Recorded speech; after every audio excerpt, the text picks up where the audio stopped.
Hello, hello, hello. We welcome you to the IIMN Talk Show. This is your one-stop destination for all things that happen in and around the campus of IIM Nagpur. So today we have on our show a guest who needs no introduction, the man himself, Grandmaster Viswanathan Anand. Hello, sir. Hello, nice to be here. Likewise, we're delighted to have you on board with us.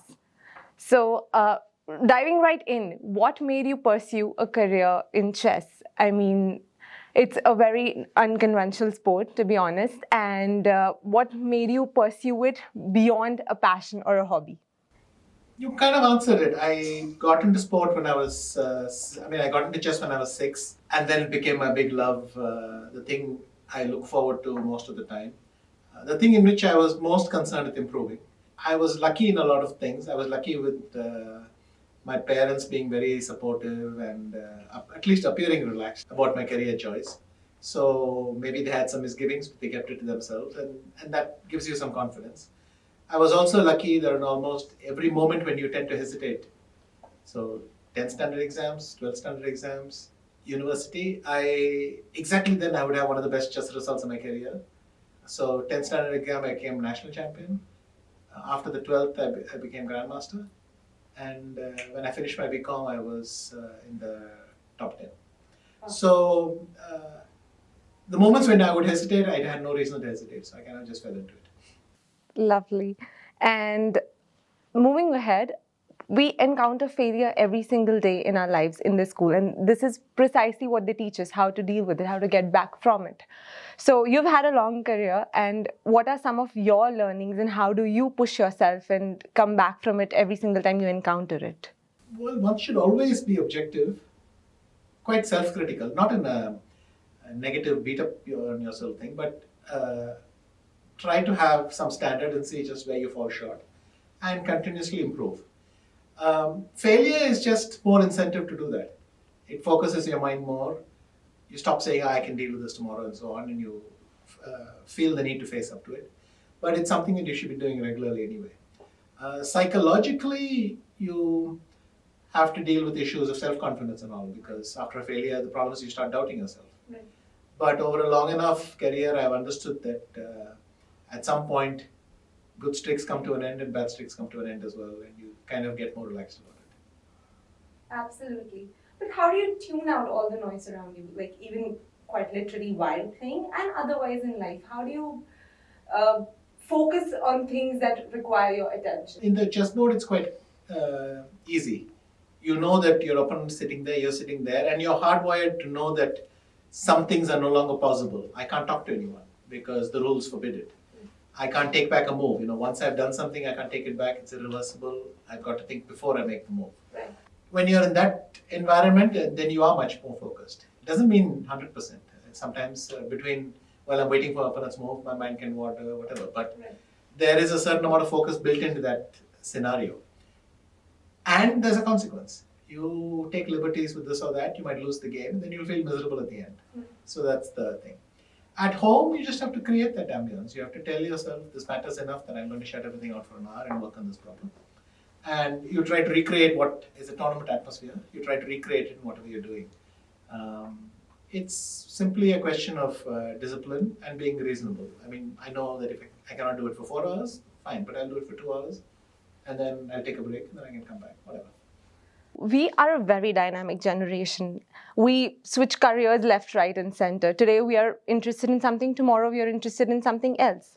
So what made you stay consistent every single day, pursue something like that for, an entire lifetime, for a career path? Long ago, when I had just become a grandmaster, I was I was on a train, sharing the compartment with an elderly gentleman, and we started talking. No mobile phones, so we had to talk to each other. And he sort of asked me, so young man, what do you do? And I said, I had just become a grandmaster, so I thought, let me brave it out and tell him. So I said, I'm going to be a chess player. And then he said, oh, but what do you do? So then I said, no, I'm going to play chess. I want to play chess for a living. At the end, he said, young man, don't take this badly, but sports is very unpredictable. And if you were Viswanathan Anand, you could probably make a living from chess, but it's kind of not easy. I think nowadays it's much easier. I tell them, tell me which job is safe. The second thing is I do adapt and change. I learn skills, admittedly, around, related to chess. It's not like I've dropped out of chess and pursued another career, but I've done a lot of developed a lot of skills around the game of chess. So I give a lot of motivational talking. I have an academy. I'm now in administration. I'm the deputy president of the World Chess Federation. So I have enough chance to break away from chess, do something different, and come back. Absolutely. But even today, what makes you like wake up and like still go at it? Like, what pushes you to do your best? I don't have that feeling every day, and it's not necessary. You have routines. That's what we have routines for. You have routines where you get a certain amount of useful work done every day. But if something really matters, then I'm more fired up for that. I think it's unrealistic to have it every day. You should be able to turn it on and switch it off. Do you think switching it off is also equally important? It's even more important. You can't maintain that level of intensity forever. Imagine running at 120% of your peak heart rate, or something. You can't do that forever. Right. That has to be something special, and then you have to come back to something more relaxed, something you can maintain. And in fact, switching off completely from chess and enjoying some hobby allows me to come back to the game, and I actually want to look at the game again. Wow. What are some of your hobbies other than this? For a start, I like astronomy a lot. It's something I spend quite some time with, and it's very far from chess. So there are a lot of the emotional noise, the missed opportunities, the successes, whatever, both high and low. You're a bit far away, and you recover, and then you can come back to it. But I have other interests as well. I mean, traveling, reading, hanging out with friends. So any number of things you can do to switch off. In all honesty, for a lot of us, chess seemed to be a game of the erudite and, the smartest of the lot, and which it is for sure. But in the lockdown, we got to see a lot of chess players come to the fore, and we saw you playing with Vidit and Samay and everyone. And that sort of made the game very relatable for us and made you as a sports personality very relatable for us. What was your experience like? Did you enjoy that? How was that for you?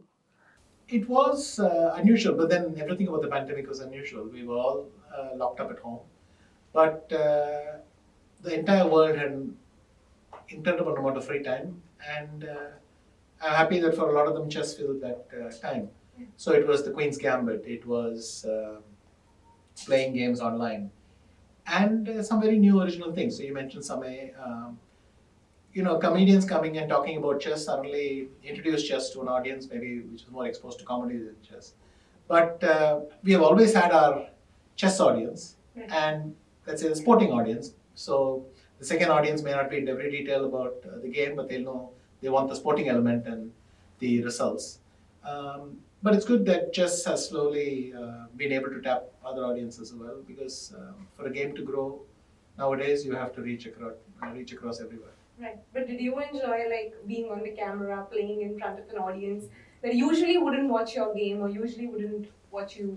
I have no idea that they're watching, and all my life I've played in front of the camera for an audience. I did not have a sense of how much what that audience looked like necessarily. But having said that, you could see that you have unusual conversations with people afterwards. You realize, and you think, I never had any idea that you were watching. But then they would say they followed it, and it was a great time. But the pandemic was timed perfectly. Right. If it had happened 10 years earlier, it just wouldn't have benefited so much. But that it happened 3 years ago, we had unbelievably good bandwidth, and unbelievably good phones for everybody to sit and record and think. And as a result, the quality of the content was very good and engaging. And also the ability to play online, the apps, all that was in place.